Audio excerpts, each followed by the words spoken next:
Jutaan orang menderita kelaparan dan penyakit akibat kegagalan panen kentang yang berulang-ulang. Bagaimana bisa hal ini terjadi? Inilah yang akan kita bahas dalam video ini.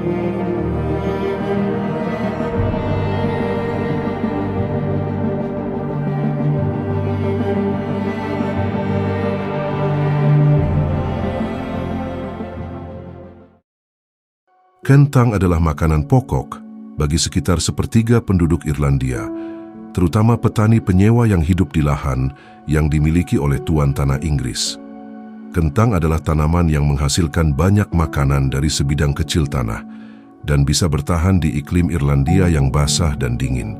Kentang juga mengandung banyak nutrisi seperti karbohidrat, protein, vitamin, dan mineral. Dengan kentang, petani Irlandia bisa menghidupi keluarga mereka meskipun hidup dalam kemiskinan dan ketidakadilan. Tetapi, pada bulan September dan Oktober 1845, sesuatu yang mengerikan terjadi. Tanaman kentang di seluruh Irlandia mulai layu dan membusuk. Daunnya menjadi hitam, bercak, dan berbau busuk. Umbinya menjadi coklat, lunak, dan berlendir. Penyebabnya adalah jamur mematikan yang disebut Phytophthora infestans yang menyebar dengan cepat melalui angin dan hujan. Jamur ini menyerang tanaman kentang di seluruh Eropa, tetapi dampaknya paling parah di Irlandia, di mana kentang adalah sumber makanan utama bagi jutaan orang. Ini adalah awal dari kelaparan besar Irlandia, sebuah bencana kemanusiaan yang berlangsung selama 7 tahun. Dari 1845 hingga 1852.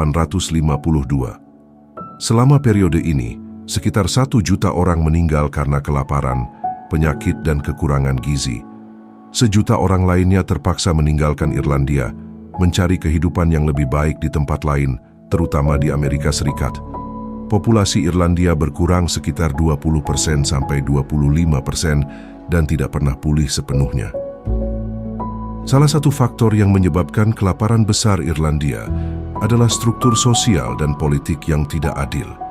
Irlandia pada saat itu adalah bagian dari Kerajaan Bersatu Britania Raya dan Irlandia yang dipimpin oleh Ratu Victoria. Namun, orang-orang Irlandia tidak memiliki hak dan kebebasan yang sama dengan orang-orang Inggris, Skotlandia, dan Wales. Mereka tidak memiliki perwakilan yang cukup di parlemen, tidak memiliki otonomi lokal, dan tidak memiliki kebebasan beragama. Mayoritas orang Irlandia adalah Katolik, sedangkan pemerintah dan tuan tanah adalah Protestan. Tuan tanah Inggris memiliki sebagian besar lahan di Irlandia dan menyewakannya kepada petani Irlandia dengan harga yang tinggi. Petani Irlandia harus membayar sewa dalam bentuk uang atau hasil panen, dan jika mereka gagal membayar, mereka bisa diusir dari tanah mereka. Tuan tanah juga bisa menjual atau menyita tanah mereka kapan saja, tanpa memperhatikan nasib para penyewa. Banyak tuan tanah yang tidak tinggal di Irlandia dan tidak peduli dengan kondisi dan kesejahteraan para penyewa. Petani Irlandia hidup dalam kemiskinan dan ketidakpastian. Mereka harus berbagi tanah yang sempit dan buruk dengan keluarga besar mereka. Mereka tinggal di sebuah gubuk yang tidak layak.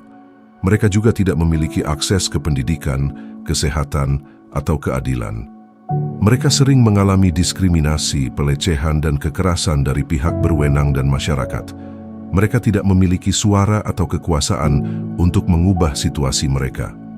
Ketika tanaman kentang gagal, petani Irlandia tidak memiliki cadangan makanan atau sumber pendapatan lain. Mereka tidak bisa membeli makanan dari pasar karena harga makanan meningkat secara drastis akibat kelangkaan dan spekulasi.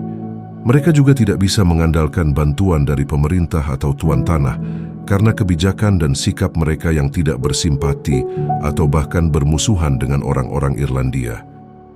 Pemerintah Inggris yang dipimpin oleh Perdana Menteri Sir Robert Peel mengambil beberapa langkah untuk mengatasi krisis di Irlandia, tetapi tidak cukup atau terlambat.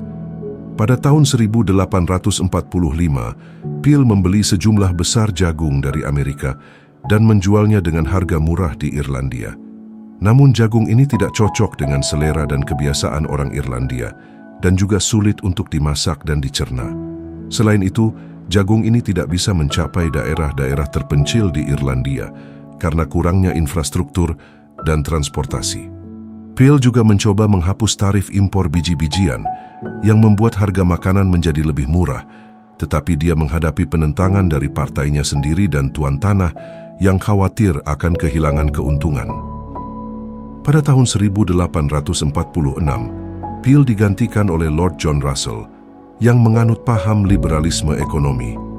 Russell percaya bahwa pemerintah tidak boleh campur tangan dalam pasar dan bahwa bantuan harus diberikan dengan syarat-syarat yang ketat. Russell menghentikan impor jagung dan mengandalkan sumbangan sukarela dan pinjaman dari Bank of England untuk membantu orang-orang Irlandia. Russell juga membentuk Dewan Bantuan Irlandia yang bertugas untuk mengawasi dan mendistribusikan bantuan di Irlandia. Namun dewan ini tidak efektif dan korup dan sering menyalahgunakan dan mengeksploitasi orang-orang Irlandia. Salah satu bentuk bantuan yang diberikan oleh Dewan Bantuan Irlandia adalah pekerjaan umum yang bertujuan untuk memberikan pekerjaan dan pendapatan kepada orang-orang Irlandia yang tidak punya tanah atau hasil panen. Pekerjaan umum ini meliputi pembangunan jalan, jembatan, kanal, dan bangunan lainnya. Namun pekerjaan umum ini tidak bermanfaat atau produktif dan seringkali berbahaya dan melelahkan. Orang-orang Irlandia harus bekerja selama 10 jam sehari dengan upah yang sangat rendah dan tanpa perlindungan atau peralatan yang memadai. Banyak yang meninggal karena kelelahan, kecelakaan, atau penyakit. Bantuan lain yang diberikan oleh Dewan Bantuan Irlandia adalah sup kentang, yang merupakan campuran air, kentang, dan bumbu lainnya yang dimasak di dapur-dapur umum yang didirikan di seluruh Irlandia. Sup kentang ini dimaksudkan untuk memberikan makanan gratis kepada orang-orang Irlandia yang kelaparan. Namun, sup kentang ini tidak bergizi dan seringkali terkontaminasi atau basi. Banyak yang sakit atau mati karena sup kentang tidak hanya tidak sehat, tetapi juga memalukan. Orang-orang Irlandia harus mengantri panjang di depan dapur umum dan menunjukkan bukti bahwa mereka tidak memiliki tanah atau hasil panen. Mereka juga harus menyerahkan semua harta benda mereka seperti pakaian, perhiasan, atau alat-alat sebagai ganti sup kentang.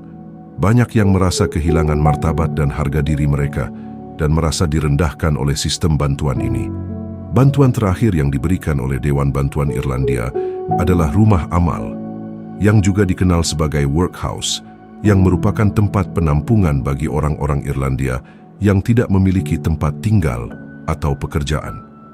Rumah amal ini didirikan berdasarkan Undang-Undang Pemeliharaan Miskin Irlandia tahun 1838 yang mengatur bahwa setiap daerah di Irlandia harus memiliki rumah amal sendiri yang dibiayai oleh pajak lokal. Rumah amal ini dimaksudkan untuk memberikan tempat tinggal, makanan, pakaian, dan pekerjaan kepada orang-orang miskin, tetapi dengan syarat-syarat yang sangat keras dan tidak manusiawi. Orang-orang Irlandia yang masuk ke rumah amal harus melewati proses yang disebut pemecahan, yang berarti mereka harus menyerahkan semua harta benda, pakaian, dan identitas mereka. Mereka juga harus dipisahkan dari keluarga mereka berdasarkan jenis kelamin dan usia. Rumah amal adalah tempat yang mengerikan, yang lebih mirip dengan penjara atau neraka. Banyak yang sakit atau mati karena kelaparan, penyakit, atau kekejaman. Banyak yang bunuh diri atau melarikan diri, dan banyak dari mereka yang tidak pernah melihat keluarga mereka lagi. Rumah amal adalah pilihan terakhir bagi orang-orang Irlandia yang tidak punya harapan. Sementara itu, di luar rumah amal, situasi tidak jauh lebih baik. Orang-orang Irlandia yang masih memiliki tanah atau hasil panen harus menghadapi pilihan yang sulit, apakah mereka akan membayar sewa kepada tuan tanah atau membeli makanan untuk keluarga mereka. Jika mereka membayar sewa, mereka tidak memiliki uang untuk membeli makanan. Jika mereka membeli makanan, mereka tidak bisa membayar sewa dan dapat diusir dari tanah mereka. Banyak yang memilih untuk membayar sewa dengan harapan bahwa tanaman kentang akan pulih atau bahwa bantuan akan datang. Namun, mereka salah. Tanaman kentang gagal lagi dan lagi selama 7 tahun berturut-turut. Orang-orang Irlandia yang masih hidup mencoba untuk melarikan diri dari neraka yang mereka alami. Mereka berbondong-bondong ke pelabuhan dengan membawa barang-barang mereka yang tersisa atau tidak membawa apa-apa sama sekali. Mereka mencari kapal-kapal yang bisa membawa mereka ke tempat lain, terutama ke Amerika Serikat, yang dianggap sebagai tanah impian dan harapan. Mereka membayar tiket dengan harga mahal atau bekerja sebagai budak untuk mendapatkan tempat di kapal.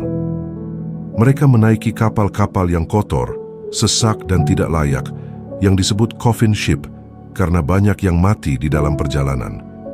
Mereka menghadapi bahaya dari badai, penyakit, atau perompak. Mereka tidak tahu apa yang menanti mereka di tempat tujuan atau apakah mereka akan sampai di sana. Kelaparan ini mengubah nasib dan takdir jutaan orang, baik yang hidup maupun yang mati. Kelaparan ini meninggalkan bekas yang dalam dan abadi, baik secara fisik maupun psikologis, baik secara individu maupun kolektif. Saya Infologi, selalu memberikan info menarik sejarah dunia. Jangan lupa subscribe dan sampai jumpa di video berikutnya.